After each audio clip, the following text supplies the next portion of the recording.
Wellington Mara always said, once a giant, always a giant. For me, it's only a giant.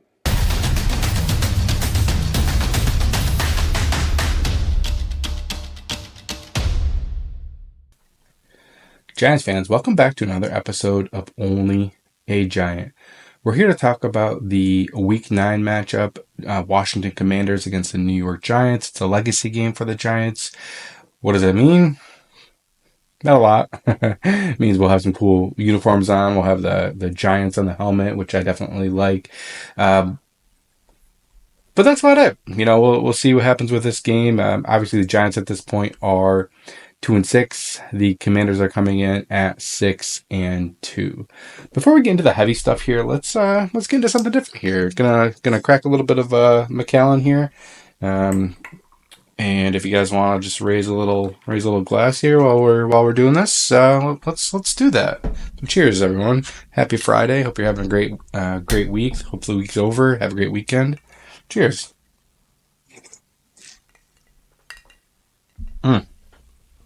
Good stuff.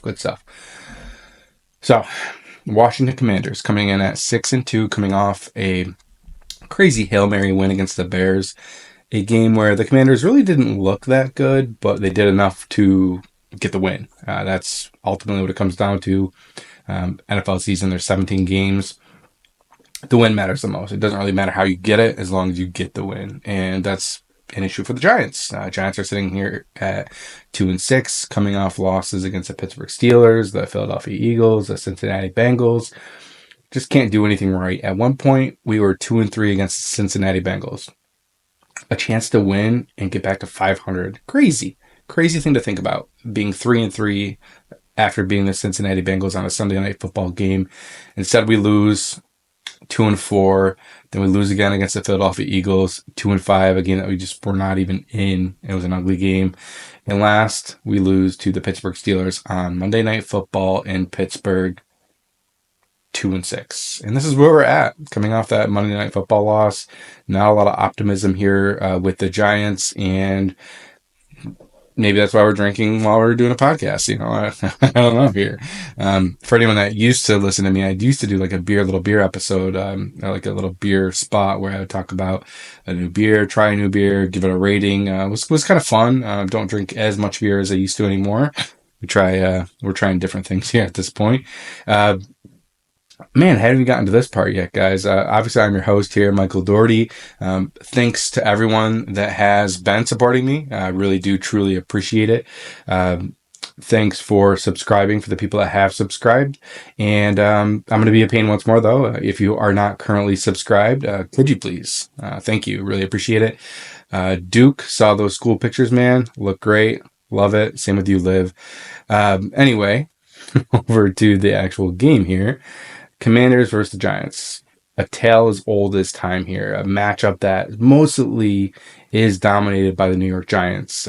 Since 2012, the Giants lead the series 17-9-1.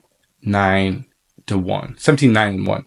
17 wins, 9 losses, 1 tie. We remember the tie, obviously. I believe that was 2022. What was it last year? No, it was 2022. Since 2012 as well, kind of a crazy stat here. The Giants they've never been swept by the Washington Commanders, by the Redskins, whatever you want to call them. We have not lost 2 games in a season to the Washington Commanders. I could be wrong on that. I looked it up though. I don't think I am. So this is really kind of like a pivotal matchup at this point where this could go one way or the other. If we lose this game and the Commanders sweep the Giants, it's kind of one of those things where it's like, maybe the Commanders have our number now. Maybe they're not the laughingstock of the NFC East. Maybe the Giants are the laughingstock of the NFC East. And, looking at it from an outsider's perspective, of course, that's probably how it feels. But when you're at least beating the Commanders pretty consistently and often sweeping them in the regular season, you always at least have that to hang your hat on. And what does that mean? It means that we might not even have that anymore. Kind of crazy. It's going to be an interesting game, I think, this week against the Washington Commanders.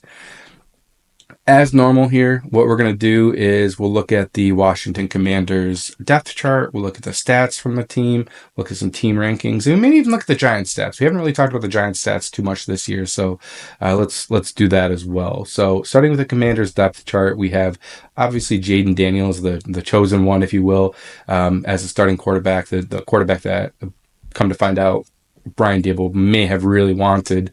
Just obviously we had no chance of getting him. Running backs Brian Robinson and Austin Eckler. Wide receivers Terry McLaurin, Noah Brown, and Oladame Zacchaeus. I butcher that every time. And tight ends Zach Ertz, John Bates. One of my favorites from the draft here, Ben Sinnott. Obviously, I'm not complaining about Theo Johnson, but somebody that my buddy Curtis and I both talked about quite a bit. And he was super pumped to get him, and I was happy for him to get him too, to be completely honest with you.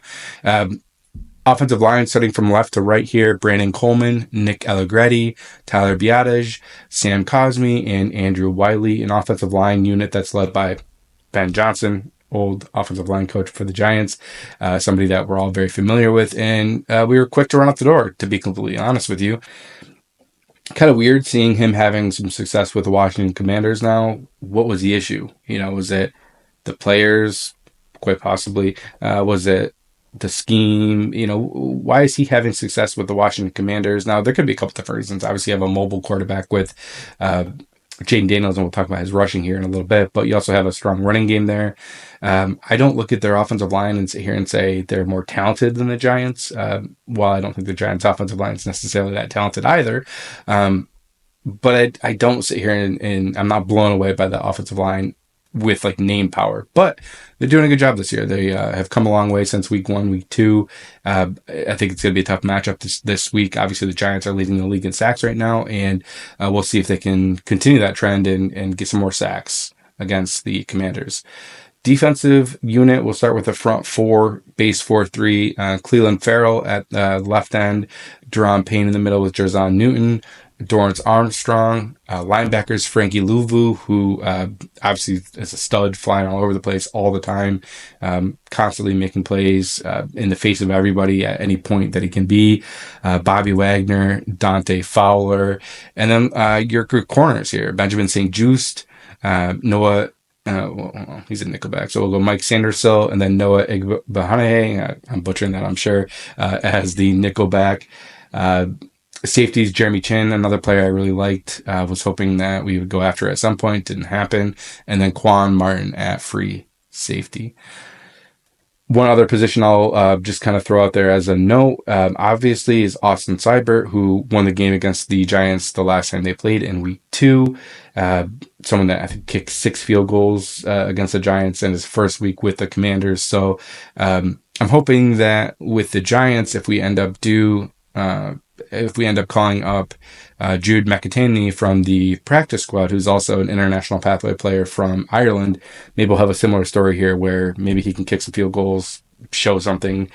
Maybe he's a stud. Maybe he's a diamond in the rough. A very rough team here, but maybe he'll be somebody that shows something. Who knows? Jumping over to the stats for the Commanders, and I always like to look at this just because you kind of get a feel of the team. You see what's trending, who's doing what, and you just have a general feel for the team at this point.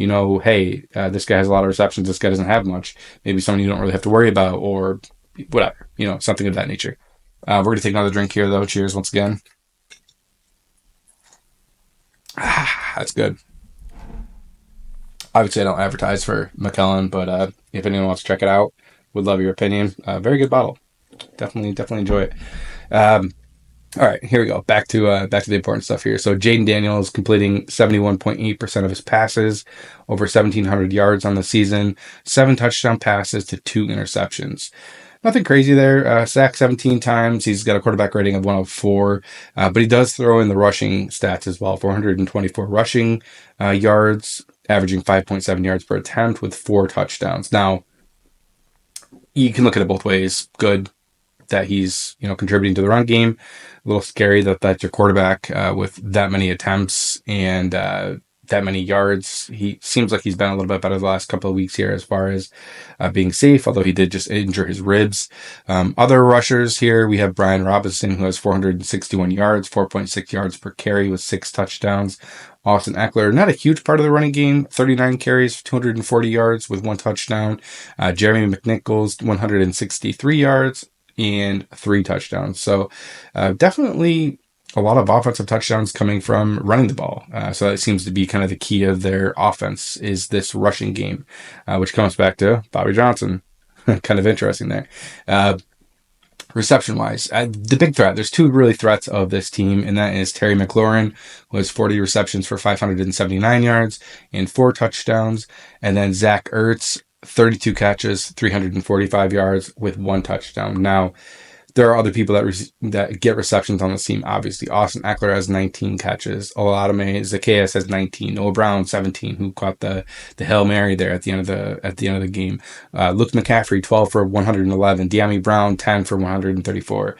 Brian Robinson even throws in a couple catches here with 9 for 79. So your main threats here obviously are Terry McLaurin and Zach Ertz. Those are the 2 guys you really have to make sure you cover defensively. We'll talk about that a little bit more here in a few minutes. But the Giants should get Cordell Flott back, which I'm interested to see him start back at cornerback 2. I think Nick McLeod's done okay, but I think Cordell Flott was building on a really good season earlier, and I hope that he can jump right back in and kind of take that role for cornerback 2 and continue with it. Defensively for the Commanders, Bobby Wagner does lead the team in tackles with 69, 41 solo, more than almost everyone on the team here, it looks like, as far as solo tackles. Sacks are concerned, you got Frankie Louvu with 4, Bobby Wagner has 2, Jonathan Allen has 2, Dron Payne has 1.5, and Dante Fowler Jr. has 4.5. Trezon Newton has 1 as well. Dorrance Armstrong has 3 too. Man, how am I missing that? And then Cleveland Farrell has 2. So quite a few sacks actually for them. And then when you look at interceptions, not much. They have 3 interceptions here. Mike Sanders still has 1. Emmanuel Forbes has 1 who's on IR. And Dante Fowler has 1. So they have 3 total. I'm sitting here saying that's not much when the Giants still only have 1 on the year, which is absurd to me. Absurd that the Giants only have 1 interception on the year. As good as the defense is playing, that's something that should change or needs to change in my mind. When you're looking at team rankings, you want to know what? Let's skip team rankings for the moment, and I'll look at the Giants stats real quick, just because I feel like I haven't done that recently. I won't do the Giants stats every week. We know the Giants stats. We're all Giants fans. We see it. But let's look at it just as like we're 8 games into the season. Let's just get a little snapshot here. I'll go somewhat brief with this so we're not wasting too much time. But Daniel Jones, 1,700 yards, completing 62.6% of his passes, 6 passing touchdowns, 5 interceptions, sacked 25 times. So actually quite a bit more than Jaden Daniels as far as the sacks are concerned.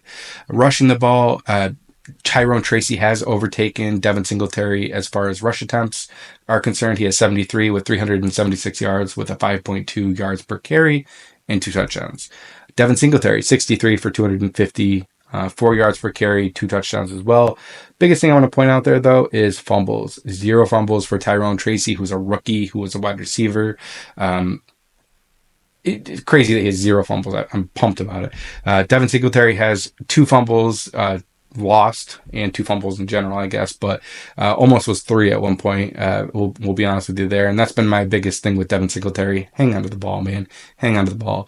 This is a game where I think both of you can get carries and should get carries. I hope you get some carries, and I hope you make the most of them, man. Daniel Jones, 53 attempts, 185 yards, no touchdowns on the ground, no fumbles either, at least, which is nice. A couple other guys have some carries here and there. Eric Gray, 26 yards. Wandell has 18. Drew Lock, 13 yards, believe it or not. And Malik Neighbors has a few attempts, but no yards. Receiving-wise for the Giants, 46 receptions for Malik Neighbors on 73 targets, 498 yards with 3 touchdowns. Darius Slayton, 29 receptions, 420 yards, and 1 touchdown. Wandell, 48 receptions, 333 yards, and 2 touchdowns. And then a little bit here and there with Theo Johnson having 14 catches, Tyrone Tracy having 16, Devin Singletary 13. Nothing crazy really after that. Obviously, Jalen Hyatt has on the year. Any guesses? 1 catch, which is fun. Fun. Defensively, we know the majority of this. Bobby Okereke is leading the team with tackles with 55. But right behind him is Tyler Nubin, rookie, fellow 2024 rookie classmate there, who's really stepped up in this defense, I think, and he's been doing a really good job. Other than that, Mikey McFadden has 2 sacks. He's really kind of looked good in this defense. Pinnock still has 3 sacks. Hasn't really done much since those first couple of weeks. Drew Phillips has a sack. Brian Burns has 5. Rakeem Nunez Rocha has 1. Big Dex, Sexy Dexy has 9 sacks. And Aziz Ojolari has 6, along with 2 for DJ Davidson and 2 for Kayvon Thibodeau. Picks, the magical and ever expanding world of interceptions for the New York Giants. Any guesses? I think I already mentioned this, but it's pretty comical, honestly. At this point, we have 1 interception. That's from Darius Musa, week 1 against the Minnesota Vikings, where it was a batted ball up into the air and Musa came down with it. Only interception of the year, which is, to me, is just bonkers. Bonkers that we only have 1 interception. This is the story of the year, I think. Okay, now we'll do team rankings next here, and we'll kind of maybe pair this. Yeah, let's talk about the Giants' offense first, and then we'll talk about the Commanders' defense, and then we'll talk about the Giants on defense, and we'll talk about the Commanders' offense, if any of that makes sense to you. So, Giants offensively, the biggest key in this game, I believe, is going to be the fact that we need to run the ball. We need to have 30 plus carries in this game between both running backs, 20, 10, something like that. Tyrone Tracy, 20 carries, maybe even more. Devin Singletary, 10 plus, with no fumbles. Please and thank you. But the reason I bring that up is because the Washington Commanders give up 5.1 yards per carry, and that's 29th in the NFL. That's probably the biggest weakness of this defense. They give up 139 yards per game, a little bit more than that actually, which is ranked 25th in the NFL. So definitely a spot where I think the Giants can take advantage. Now, that could be mixed in a little bit with, obviously there's a very aggressive defense, at least from what I remember, with Frankie Louvu flying all over the place, and other people as well. So we might mix in that kind of screen game. Obviously it's not the run game at that point, but it's kind of an extension of the run. So we may try to, get some screens going with the running backs, with the tight end, maybe with Malik Neighbors, who knows, and kind of help contribute with the running game in this game. But this is a game where we really need to take advantage of that rush defense for the Commanders. Now, they are certainly playing better. Obviously, the season kind of started off rough for the Commanders. I think they started off 0-2 before we played them, and I could be wrong on that. If anyone wants to correct me. But the pass defense definitely is a little bit better now. Not great. They're averaging 7 yards per pass, which is 22nd in the league. Passing yards per game is 186, though, and that's kind of the interesting part. That's ranked 6th in the NFL. That could be just because teams are having a lot of success running the ball. Who knows? But the Giants' offense, and this is where we'll talk about the Giants' offense a little bit. The Giants' offense certainly needs to take advantage of the rush defense against the Commanders. Commit to the run. This is probably one of the few weeks that I have actually said that. Maybe I'm wrong on that, but we really need to commit to the run in this game, control the clock, which I have said before, but really kind of control this, keep the offense on tempo, get some quick screens in there, but you do still have to mix in the deep balls. Get a couple to Malik Neighbors, get a couple to Darius Slayton. See if you can find Jalen Hyatt. Who knows? It's a mystery at this point what he is in this offense, if anything. But see if we can get him the ball on a deep ball. I don't even think he played a snap last week. So I think that's something that needs to change. He should at least have some role in this offense, you would think. But hell, maybe I'm wrong. As far as the passing game goes, don't make a mistake. I think at this point, that's the biggest thing that you can't do right now is make that boneheaded throw like last week against Pittsburgh that gets knocked up in the air and picked off. Control the passing game. Yes, take some shots. Please take some shots downfield, but make them safe shots where they're throws that only the receiver are going to get them or nobody's going to get them, and I'm fine with that. Hopefully we can hit on 1, maybe 2 of those. That would be really cool to see. Hit a couple deep balls, get that running game going, and then that should open up a little bit more of the inner part of the field where maybe you can hit some tight ends, hit Theo, hit Daniel Bellinger. Why is he not involved at all? I know Theo is playing a lot of snaps, and that's okay, and I know Manhertz takes the other kind of tight end position because he is pass blocking a lot or blocking in general, but Bellinger needs to have a role on this offense. And I'm a little bit maybe I'm a little bit bullheaded on that. I think that's something that needs to change in this offense. He needs to have a role.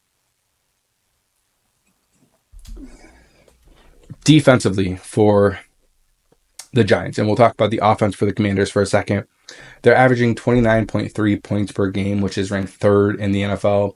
Yards per game, 396.3, which is third in the NFL. Crazy. They're having a lot of success. One of the other big things I noticed too, third down conversions for the Commanders. They are fourth in the NFL with converting at 46%, a little bit over 46%. So a couple of things right there that you notice right away. And even just a little comparison, a little side note here. Giants points per game right now, they are averaging 14.6 points per game, which is ranked 31st in the NFL. Not good. Not good at all. What else with the Commanders offense? Obviously, they run the ball really well. And that is kind of the strength of their game right now. Yards per rush is 5.2 yards, which is ranked second in the NFL.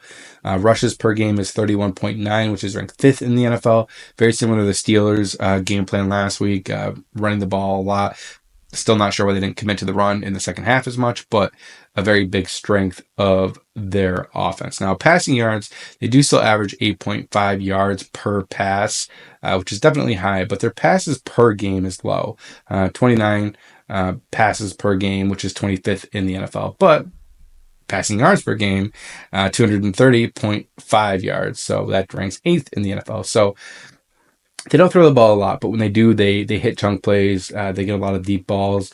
Jaden Daniels has looked really good throwing the ball, especially recently. Now, if you go back to that week 2 matchup, everything was short. It was short, and we were in like this soft, weird prevent defense. I felt like the whole time, not letting him beat us deep, making him keep everything in front of us. I'm fine with that game plan for the most part, but we really need to try to shut down the run game. We've been a little bit, man, it's not even true.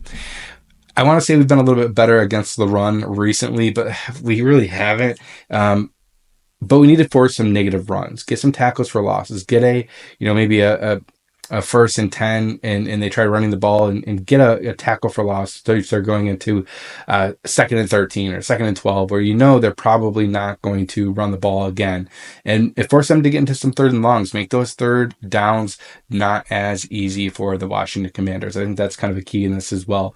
So when they do get to 3rd down, don't let it be a 3rd and 3 or a 3rd and 2 or a 3rd and 1 where they can just run the ball and pick it up with ease against this defense. Even a 3rd and 5, they might be able to pick up that with running the ball, but try to do your best not to let that be the case. Also, for some dumb reason, it feels like with this Giants defense, any 3rd and longs we seem to give up as well. So try not to do that. Try not to give those up. So biggest thing defensively, get some pressure on Jaden Daniels. Keep him in the pocket, which is super important. I'll get to that in a moment again, even. And force him to when he is throwing the ball, to throw the ball downfield, not some quick and easy stuff. And when they do run the ball, we know we're going to give up the yards per carry. We're going to give up 5, 6, 7 yards per carry, but try to get some negative run plays mixed in there as well, if we can. Last time we played the Commanders as well, Jaden Daniels tried running out of the pocket, and we were able to get some pressure and get some sacks on him to force those longer 3rd downs, longer 2nd downs to kind of force that passing game so the defense can kind of pin their ears back. That's what we need to do in this game against this offense and our defense. Whew.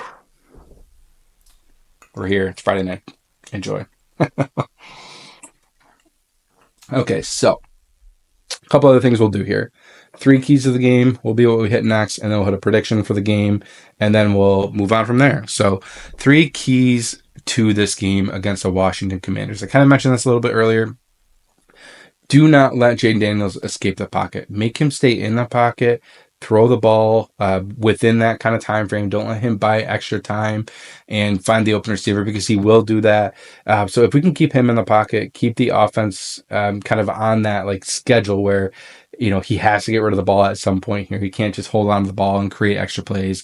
Be gap sound so that he can't sneak through the middle of the defense or protect the edge as well, so that he's not getting outside and running or creating longer plays to allow players to get open.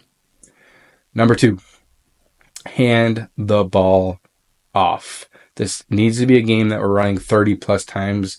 Even if we get down a little bit at some point in this game, we cannot give up on the run. I want 30 carries minimum, 30 totes. I don't care if that's 20 for Tyrone Tracy and 10 for Devin Singletary. Well, I do care. I want that to be 25 Tyrone Tracy, 5 Devin Singletary. Or run the ball more for all I care. Run the ball 40 times. Keep this ball in our possession. Try to keep the offense on schedule and not in the hands of Jaden Daniels. And I think that'll be a really good way to win this game, a good recipe, if you will. Also, just a little side note here with the Commanders' defense, and I just want to mention this because my third point's a little tongue in cheek, I think. Cover Terry McLaurin, cover Zach Ertz, because those are the two main targets that are going to be looked at in this offense. I don't care if you have to bracket Terry McLaurin. I think you might have to in this game, to be completely honest with you. Those are the two guys you need to focus in on. Do not let them beat you. If somebody else beats you, De'Ami Brown gets a catch for a touchdown, long run, something like that, okay. Oladame Zaccheaus, okay. That's going to happen here and there, sure. But keep those two in your pocket. Know where they are at all times. Number 3, and like I said, this is maybe a little bit tongue-in-cheek because this is what happened in the first game. Don't let this game come down to a kicker making or missing a kick. Obviously, at this point, we know Greg Joseph is out. We don't know what's going to happen at kicker right now, but I'm kind of assuming it's going to be the Pathway Program, International Pathway Program, Ireland kicker Jude McAtomney. I could be pronouncing that wrong, so I apologize, but fellow Irishman, I like it. Don't make this come down to a game where he has to kick a game-winning field goal or a game-tying field goal. Win this game outright. Don't let them come back and beat us by a field goal. Score some points offensively, guys. It's not that complicated. It's football. Get in the end zone. Get in the damn end zone. That's all I got for the 3 keys to the game. Next thing we're going to do is key player or players of the game. And I'm going a little different this time. I've often gone with a single player. I think week 1, maybe I didn't. I went with a defensive front. But other than that, it's mainly been a specific player. But this time it's going to be the rookie class of 2024. It's time to step up. It's time to carry the torch, or carry the team, I guess, if you will, here. Continue to dominate, show your competitiveness in this game. Obviously, you start with Malik Nabers. He's a stud. He needs to get the ball with a little bit of time, with some anticipation from Daniel Jones, so maybe he can create after the catch. Then you get into Tyler Nubin. Keep making those tackles. Keep screaming down the line here and making tackles in the backfield. Then you get over to Drew Phillips. Keep doing you. Keep playing that slot position really well, and don't let yourself get beat over the top this week. And make some tackles in the backfield. Theo Johnson, let's see a touchdown catch this week, man. What do you think? We'll stop at Tyrone Tracy. Obviously, there's other guys as well, but Tyrone Tracy, prove that you are the Giants' number 1 running back, and there's not even a debate in it. I think it's already clear to most Giants fans, but the nation doesn't know that yet. The Commanders might not know that yet. They didn't really see him much week 1. Show what you got, man. Let's see it. And that's my key players to this game. Now, last thing we'll do here is the prediction, guys. This is where we'll just talk about what we think the score of this game will be. Let's get another little drink here. All right. So, prediction for this game. Ultimately, yes, I know this Commanders team is better than what it was in week 2. This Giants team, the defense is playing better. I don't know if they're better than what they were in week 2, though. But I think we come out victorious here. I think the Giants win 24-20. I think it's going to be a tight game, but it's going to come down to our defense being able to step up and make some plays. Maybe we get our second interception of the year here this week, and the Giants win. The Giants pull it off 24-20. That's all I got today, guys. I hope you had a great Halloween. Hope you have a great weekend. Go enjoy some football and college basketball. Go enjoy some college basketball. That starts on Monday. Let's go Cuse. Cuse is playing Lemoyne. It's where I went to college. And it should be a fun opening day of college basketball. Ultimately, though, guys, let's go Big Blue. Let's get a win. Let's enjoy the season. Let's get to 3-7, 3-6. Oh man, losing myself here. Let's get to 3-7 on the year, not 2-7. Oh man, 3-6. Let's get to 3-6, not 2-7. Love you guys. Peace out. My mind is set, my grind is set, my heart on ice cold. I'm only here to even a score. Whoa. My mind is set, my grind is set, my heart on ice cold. We down right now, but did it before. Whoa.